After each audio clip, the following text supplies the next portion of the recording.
Bonjour à tous, ici Europodium et bienvenue dans notre série de podcasts sur l'histoire des sports européens.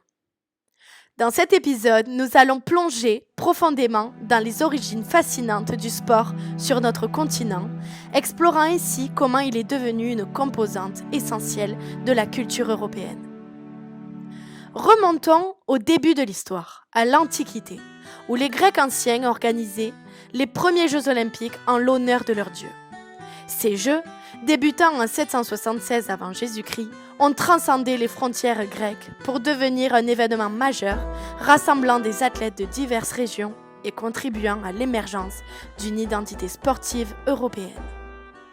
Selon des experts, les Jeux olympiques ont servi de catalyseur pour la diffusion du sport à travers l'Europe et ont établi des normes de compétition et de fair-play qui ont perduré à travers les siècles.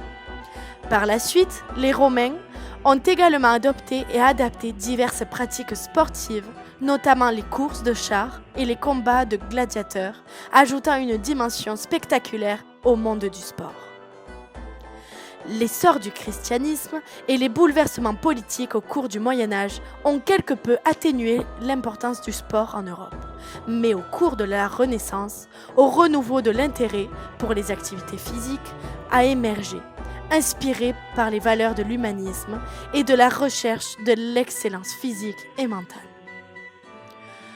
Au XVIIIe siècle, l'Europe a été le berceau de nombreuses disciplines sportives modernes, telles que le cricket en Angleterre, le football en Écosse et le tennis en France.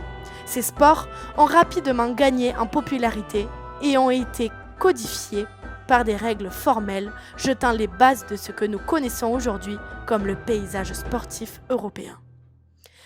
Selon des experts ainsi, le sport en Europe n'est pas seulement un passe-temps ou un divertissement, mais un reflet de son histoire, de sa culture et de ses valeurs.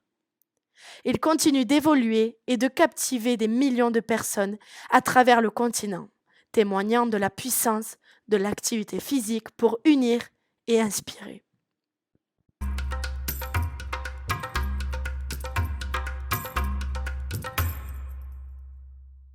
Et voilà, c'est tout pour cet épisode sur l'histoire des sports européens. Merci beaucoup d'avoir écouté. Rejoignez-nous pour notre prochain épisode où nous traiterons les moments clés des sports européens.